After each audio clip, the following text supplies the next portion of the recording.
Andrew, thank you so much for being with us today. Pleasure. Thank you for having me. For a long time, I've thought that if I don't have an advanced degree in mathematics, that I probably don't have a place in finance and probably shouldn't be thinking about it much. But I'm wondering if you might prompt me to think differently. Well, not surprisingly, I have a very different perspective Yeah. as a financial economist. Someone once said that to a person that has a hammer, everything looks like a nail, and I'm guilty as charged. I learned early on in life that virtually everything at some point or another ends up being about money, particularly with regard to any kind of innovative pursuits for entrepreneurship or career-wise. At some point or another, you're going to have to deal with money, and then you need to speak the language of finance. Yeah. So that's what really motivated me to learn how to speak that and then ultimately be able to develop new words and sentences in that language. Yeah, it is a new language. It seems like it's something that everybody can learn, no matter where they're starting from. Absolutely. You've contributed to OpenCourseWare. Your videos have been watched millions of times. And you seem really good at making finance accessible to people, no matter where they're starting from. I'm wondering what it is that you do that allows that to happen. Have you done any reflecting on that over the years? Well, first of all, it's a great honor to be part of OpenCourseWare, and the fact that it does reach people all around the world, regardless of cost or access, is really wonderful. And the reason that I was so pleased and honored to participate in that is because I really feel like everybody should have access to this knowledge at different levels, of course, but we all need to know a little bit of finance. And I think that early on, I was really drawn to this field because of how impenetrable it was, and at the same time, how important it is. Growing up, I just remember always hearing my mother talk about finances and some of the challenges that we were facing. And I think that really made me hyper aware of the fact that it's really a necessary part of life. Sometimes, unfortunately, too much a part of life. And if we don't understand it, it's very easy to end up being taken advantage of or not being well prepared for the kind of things that finance helps you deal with. Yeah, I think about this a lot. When I go to the grocery store and see cereals for over $6 and eggs sometimes up to $8. I mean, what are some theories of modern finance that everyday people like me could apply or think about when I'm faced with those situations? Wow. Well, there's a whole bunch of ideas and important notions that we can use in our everyday lives.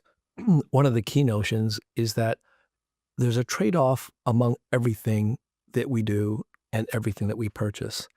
Far too often, we tend to compartmentalize, and we have a mental budget for certain activities as well as other budgets for other activities, and we don't allow them to mix.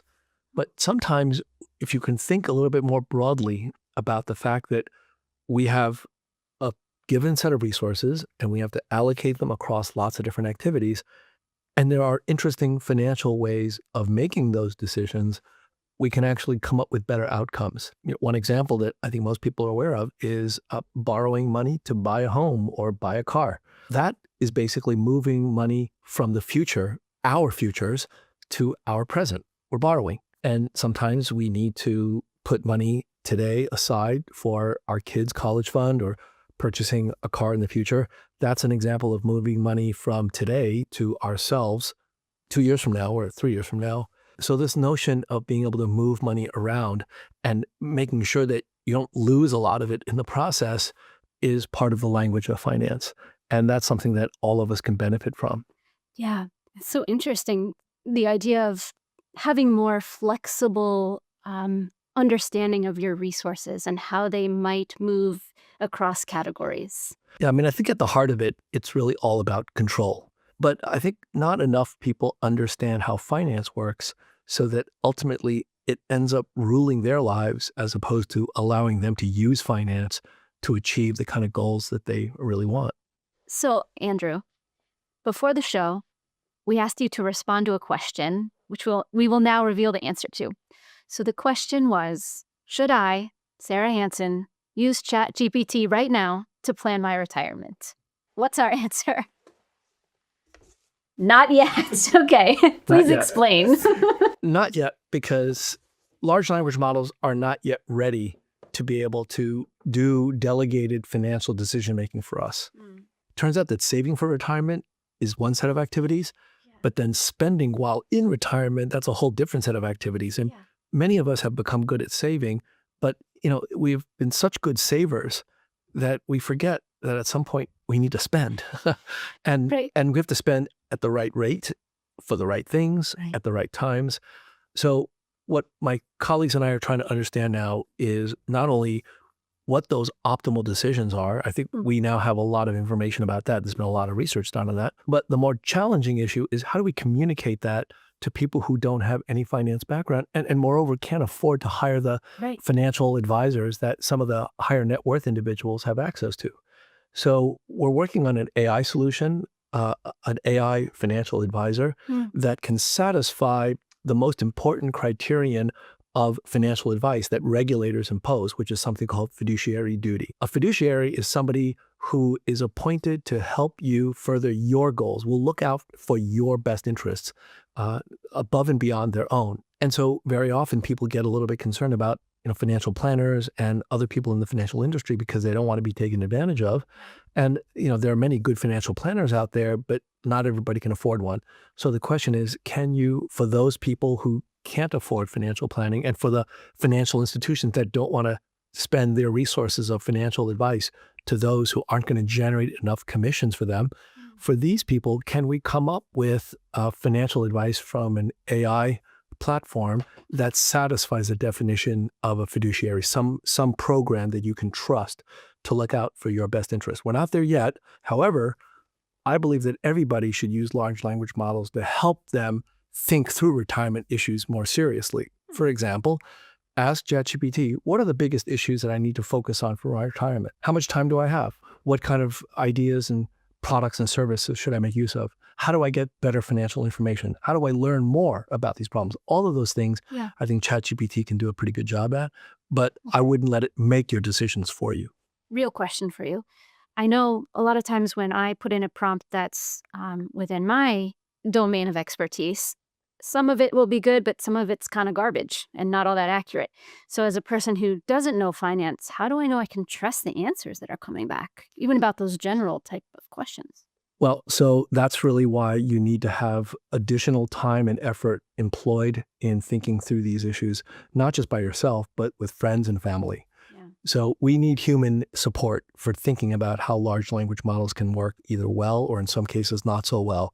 And in any case, if you are planning for your retirement, at some point or another, you're going to have to engage with people from the financial institutions. Yeah. They will be able to help deal with some of the so-called hallucination problems with these large language models. But the answer is like anything else that we do. How do you know that your doctor is always giving you the best information? Doctors are very highly trained, but they do make mistakes. So get a second opinion, get a third opinion, talk to your family members. Ultimately, you're going to be responsible for your own decisions. But the more informed you can be and the more you can check the accuracy of the information, and that information can come from humans or from chatbots, Mm. I think those are the ways that we've developed for making sure that we make the best decisions possible. Get a better handle on this. Right. And I assume part of the idea would be to start this in your 20s if you can. Start learning and start using these applications to really begin to save. Exactly. Many people don't realize that the decisions that they make early on Yeah. can have just tremendous consequences 30, 40 years from now. We now know that about health. We know that if we don't eat right, even as a teenager, we can affect our health when we get to middle age. The same thing is true about our finances. If we make bad financial decisions early on, it could end up having repercussions far beyond what we typically are able to measure. And so that's really the purpose of having some kind of support, some kind of advice that can actually look 40, 50 years ahead of a teenager. It's kind of interesting because, at least in the US, or at least in the cultural circles in which I grew up, it was sort of taboo to talk about money, how much you make, how much other people make, how you're budgeting. Have you found that in this context? Absolutely. And that's actually one of the reasons why you want to have a fiduciary. You want to have somebody you can talk to about your deepest secrets, your financial goals, your constraints, the concerns that you have about losing your job or not being able to find a job, and be able to get honest advice about what to do about it. Many of us have good friends that we can rely on for that. But if you don't have a friend who has financial expertise, what do you do? Yeah. So the hope is that maybe a platform, a reliable AI platform that is able to serve as a fiduciary can really help individuals with all of their concerns. Yeah. It's going to be a game changer for sure. What are some of the dangers, pitfalls, or challenges that might come with leveraging AI to give financial advice to people who do not have financial expertise? Well, any great tool can easily be abused. And I think we have to worry about the fact that if we have a financial planning tool that is AI driven, can that be abused? What if we were to ask this AI to engage in illicit activities for our financial betterment? Is that something that we should be able to do, or is it something that the AIs should guard against? You get into all sorts of tricky ethical questions about how these tools are used. And so I think that those of us who are developing the technologies really require spending more time thinking about the ethical dimensions. That's not something that you typically focus on in your research. But for us now, given how far AI has come and what it can do, we have to be much more proactive about thinking about these unintended consequences. Yeah, and just how fast everything is changing. The technology is so fluid and so fast, and honestly, not all that transparent most of the time. Yeah, that's a concern that I think most people don't really appreciate yet. It's true that there's always been technology that has made advances and as a result has created winners and losers. Yeah. When the horse-drawn buggy gave way to railroads and then eventually to automobiles, people lost their jobs and people had to be retrained. Right. But there is a big difference between that technology and the current set of technologies. And it's exactly what you said. It's about speed. Hmm. The fact is that right now, AI is moving at such breakneck pace Yeah. that within a very short period of time, we can actually have large parts of our population unemployed. And the hope of retraining them in time for them to make a difference for their lives can be very challenging given how quickly things are moving. So I think that's the one concern that the AI researchers are thinking about. We don't have any good answers yet. And one of the answers that's been proposed, which is to slow down the rate of progress, Right. that's almost never possible. Even if you want to do it, even if you have legislation, there'll be people that will refuse to abide by that because legislation is not going to stop that kind of innovation. It's not going to stop people from having ideas and wanting to implement them. Yeah. The idea of people being put out of work with the advancement of these technologies is hugely concerning. And I know one that you're concerned about because it seems like in everything you do, it all comes back to people and the impact on people. I'm wondering where that drive comes from. Where did your interest in leveraging finance to positively impact people's lives come from? Because it didn't have to. There's a lot you can do with money and not worry about positively impacting people. So tell us a little bit about that. Well, yeah, I have to say that that was really not something that I had planned. Much of my early career was focused on applying mathematical and statistical models to investment problems, Yeah. developing trading strategies, risk management policies, various kinds of systemic risk measures. It was really all geared around the amazing impact that this technology could have on the field itself, on finance, making finance better. And in some of the things that I did in practice on the commercial side, started up my own asset management company and ultimately implemented some of these strategies for various kinds of hedge funds and investors. And at some point, I mean, it was very satisfying, but at some point I started to wonder whether or not, this was it. This is, Yeah. what I was meant to do. And around that time, it was about 20 years ago, a number of friends and family all developed cancer at the same time. Within 7 years, 6 people close to me all died, including my mother. I really never dealt with death up close and personal before that. Mhm.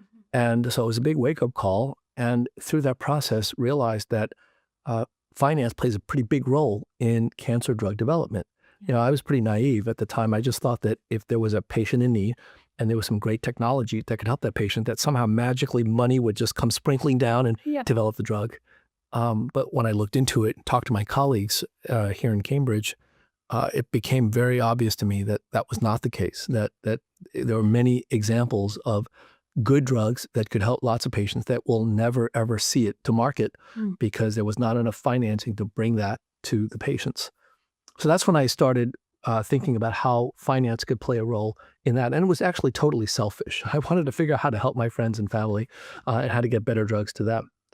But in doing so, it just made me realize the power of finance and the responsibility that we have, uh, given that we understand the kind of things that other people don't about how to finance certain kinds of projects, about how to bring money to a particular area and really make it go faster. That we also have a responsibility to take some of these ideas and implement them for those really high impact, high societal impact kinds of pursuits. Um, so I started with that, and then one thing led to another, and I began thinking more broadly about how finance impacts society in general, and realizing that there are many things that we can do to further all sorts of different goals: climate change, energy transition. There are so many different issues that really are crying out for new business models and financing strategies, and these are well-known tools that all financial economists know, but we haven't really spent time thinking about the applications. So that's been a really rewarding aspect of my current focus. Yeah. Could you give an example of how a different business model might radically change the climate trajectory that we're on? Sure. Let's talk about energy transition because clearly we are not in the process of transitioning very quickly. That's right. In fact, right now, about 82% of the world's energy usage is in the form of fossil fuels.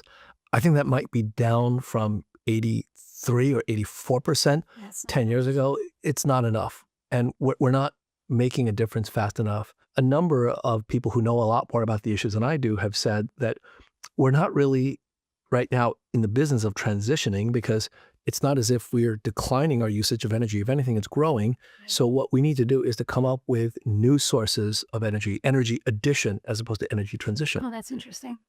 And so what do you do with that? Where do you go? And there are three totally green sources of energy that my colleagues tell me right now that are not in the renewable space. Obviously, solar, wind, hydro is important, but they're not always there when we need it. We need to develop better battery technologies, and that's all happening.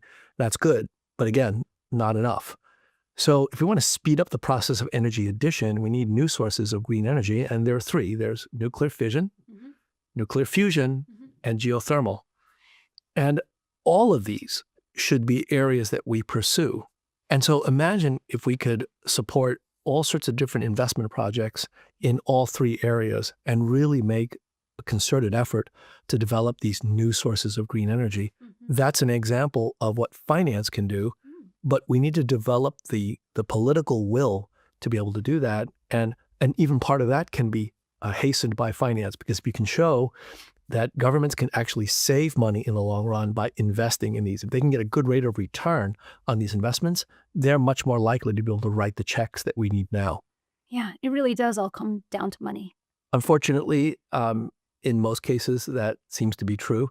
But fortunately, the world has become wealthier. Hmm. And largely that's happened because of industrialization and the innovations in technology that we have pioneered. Yeah. Uh, but the wealth is not equally spread. Yeah. There's definitely winners and losers.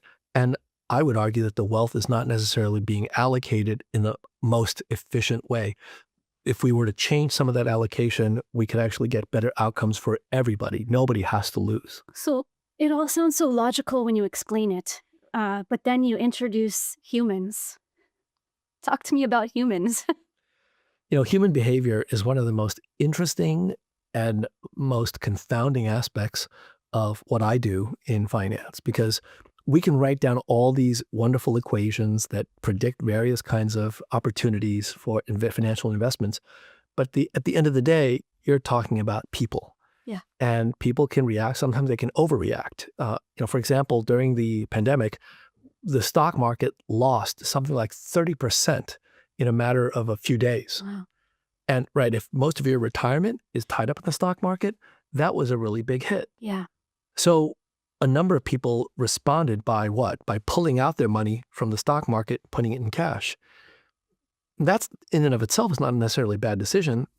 The problem is that many of these individuals, they took too long to put the money back into the stock market and they missed the rebound. which actually happened just a few weeks after that 30% decline. The market went right back up. And if you had taken a vacation between, middle of March 2020 and middle of June 2020, if you had taken a vacation and done nothing, you would not even have noticed that the stock market moved. Yeah. It just went down and then back up. So I think that understanding these kind of dynamics is important because we often allow ourselves to engage in behaviors that can be really counterproductive. And that's part of what I do as a finance professional, is to understand how human behavior factors into this. And it's amazing how bad we are as Homo sapiens in managing our finances. And that's one of the reasons why I do what I do. I'm really excited about it. Yeah. You have a hypothesis. What is it called? So my hypothesis is the adaptive markets hypothesis. And it was developed in contrast to one of the most popular theories in my field called the efficient markets hypothesis. Okay. That's a theory that says that markets always and everywhere reflect all available information. And that means that the prices that you see are generally correct. And it turns out that the efficient markets hypothesis is not wrong. It actually works most of the time, but it's not complete. It doesn't work all the time. And for the times when it doesn't work, where human behavior overwhelms the kind of rationality that you typically see in the markets, that's where you need to understand how the mechanics of human behavior interacts with the beautiful logic of financial markets. That's the adaptive markets hypothesis. Yeah. So as a fellow human, what can I do to counteract my own irrational tendencies? Well, the first step is to recognize that this is an issue. So if you recognize that we all have this problem, that's the first step in recovery, in trying to understand how to deal with it. The second step is to do scenario analyses in our brain. So one of the most magnificent gifts of human evolution is the ability to engage in abstract thought, in hypotheticals. Yeah. We can hold in our mind all sorts of what ifs. Yes. What if I decided not to go to work today? What would happen then? What if I decided to become a doctor, a lawyer? What if I decided to save money so that my kids can go to college? Those kinds of what ifs we can often work out in reasonable detail in our heads and then pick the what if that is the most attractive. So right now, if we're not in the middle of a financial crisis, we can do the what if and say, what if it turns out the stock market crashes by 20%? Okay. Given my age, given the likelihood that it's going to come back, because based on the last 100 years of history, when the markets go down, eventually they go back up. It takes a while, but we can actually see when things are recovering.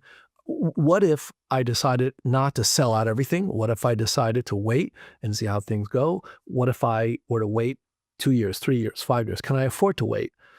By doing those kinds of what if analyses, we can go a long way towards preparing for these kinds of events. Okay. And this is where financial planners are really helpful. Yeah. They have a lot more sophisticated what ifs than you and I might be able to come up on our own. And there, I think we can get AI to play a role, because AI now with large language models are remarkably good at coming up with all sorts of interesting what ifs. And so to be forearmed is to be forewarned is to be forearmed. We have a lot of YouTube comments pointing out that you tend to make finance very accessible through your lectures. And I'm wondering if you could articulate what it is you think you do that opens the door for students in your classes and around the world when they watch your OpenCourseWare videos. Well, first of all, thank you for that observation. I'm really humbled and grateful for that. If that's true, it's because I often develop my lectures with an eye towards being a student myself. I was a high school student in New York City at the Bronx High School of Science, a school that specializes in STEM, and wonderful education that money didn't need to buy because it's a public school. And I learned more from my classmates in Bronx Science than I think I did from any other time in my educational career. It's a phenomenal school. But one of the things that I learned from Bronx Science that wasn't quite right, and this is my own fault, I identified intelligence with STEM. Yeah. So if you were smart at Bronx Science, that meant you were good at science and math. I mean, we had history, English, social studies, all of those other fields, but those weren't the real focus of the kids that went there. You went there because you wanted to study science, math, and engineering. And it wasn't until I got to college that I was completely disabused of that notion. Mm. And it happened because I met somebody who was completely innumerate. I mean, he wasn't even able to take the introductory math class in college and needed my help to get through it. And so I would tutor him every once in a while, and he would eventually learn. But it took him a while, and it was never easy. He really sweated it out, and ultimately, I think, passed with a C or something. And yet, May or may not have been that person, but go. well, the thing about that person uh, is that he was one of the smartest people I ever met in college, Mm. and I didn't expect that. And let me explain what I mean by that. We'd be sitting at dinner, and no matter what the topic of conversation was, politics, religion, music, anything that you would talk about other than mathematics, he was just incredibly well-informed, Mm. articulate, and extraordinarily analytical. Mm. So that really threw me for a loop because, again, analytical, math, Yeah. but not in his brain. Yeah. So he ultimately went to law school, became a very, very well-respected attorney, and he could argue anybody into the ground because he had a mind sharp as a razor blade. Yeah. How is it possible that somebody could be so smart and yet innumerate? That was a big wake-up call for me, and it pointed out the fact that there are different kinds of intelligence. So up until recently, when we think about artificial intelligence and computation, it's all computational, quantitative. Right. For the very first time, and this is why I think large language models are such a breakthrough, we are now confronted with a very different kind of artificial intelligence. This is intelligence that is like my friend in college. It becomes analytical, but in a way that uses language, not numbers and equations. And so I think that large language models is a different type of AI than what we're used to. That's what makes it so powerful. But it does have some weaknesses, just like my friend who, if you asked him to prove a very simple theorem in calculus, he'd sweat bullets doing it. But he was incredibly intelligent in other ways. And so I think that opens up all sorts of new insights for me in terms of my own students, myself, and how we think about intelligence, and sometimes how limited we are in thinking about intelligence. We measure intelligence with tests, reading comprehension, vocabulary, and mathematical problems. But I wonder if there's many forms of intelligence that we're not capturing with those tests, and there are whole swaths of society that we have somehow neglected and underappreciated because they have an intelligence that we don't know about, we can't measure, but we really could benefit from. Well, I couldn't agree with you more. I used to be an elementary school teacher, so I saw the ways in which schools pinpoint intelligence and measure it and leave out large groups of people. Yeah. So we're on the same page there. Well, speaking of elementary school, that was one of the important and formative experiences of my life. It turns out that in retrospect, I have a learning issue. It's the mathematical equivalent of dyslexia, dyscalculia. You do? Yes. Wow, that is so surprising. Well, people say that because of what I do now. Yeah. Yeah, but it was definitely the case that math was my worst subject. And, for an Asian growing up in New York City in the 1970s, that was not easy. Wow. So it wasn't until I went to the third grade that I finally found a teacher that recognized something in me, Mrs. Barbara Ficalora, third grade, PS 13 in Queens. And she knew that I was struggling with math. Yeah. But yet she also saw that I was really curious. I would always enjoy going to the library once a week. I would take out a stack of science books and read them and be really interested in that. And so she tried to boost my confidence by making me the class scientist. Okay. Now, I didn't know that position existed. I certainly didn't apply for it. But what it meant was that I got to demonstrate one of these science experiments that I was concocting at the back of the room every free period I could get, and just talk to the whole class about, how to make a battery out of lemons and magnets. And I think it was that experience that allowed me to get through my elementary years, despite the fact that other teachers that I had who were not so supportive were pretty discouraging, and to me and to my mother. Back then, there was no diagnosis of ADHD or dyscalculia. Right. So, I basically soldiered on until I went to high school at that Bronx High School of Science I mentioned. Right. That was in the 1970s when New York City was undergoing this radical experiment called the New Math. Uh-huh. I don't know if you've heard about that, but it was a widely renowned failure because it was replacing the basic concepts of algebra, geometry, and trigonometry with all these mathematical concepts of groups, rings, fields, isomorphisms, and other transformations. And while mathematically it was more rigorous and intellectually more pleasing, most of the New York City school teachers were not prepared to teach in this way. And so for most schools, it was really a failure. But for me, it was night and day. I came from being a C student in math to an A student overnight. Because it was more analytical and less focused on Numbers, numbers. no numbers. I to this day, I have a hard time memorizing numbers. I never memorized the multiplication tables. I still have trouble with 6 times 7. I have to actually do the calculation in my head, and it takes me a little bit longer than most people. Yeah. But when you replace numbers with equations, that was like a huge relief. It's like, wearing shoes that are 2 sizes too small, and then you take them off and you put on shoes that are just exactly the right size. It felt wonderful. And because I struggled as a student with my own learning issues, I could tell the difference between good teaching and bad teaching. And of course, for a while, I blamed it on myself. But then once I learned a bit more about my own learning issues, I began to understand what certain things would allow me to see a concept versus other things that would confuse me. Now, when I write my lectures, I often have to step into the student's role and ask myself, if I didn't know anything about this, what would be the fastest way to get me to have some kind of a grasp of what it is that I'm trying to teach? And again, looking at it from my own lens. The other part is that I've had the great gift of having a number of really incredible teachers. When I was a high school student, my calculus teacher, Mrs. Henrietta Mason, was amazing. When I was a college student, Saul Levmore, Sharon Oster, Herb Scarf, amazing. As a graduate student, Andy Abel, Jerry Hausman. I remember all of these teachers' names. It's because they just made a huge impact on me. They changed my life. And so part of why I spend time on teaching, and I think this is another aspect, some of my colleagues are so focused on research that they feel like they can't afford to spend time on teaching.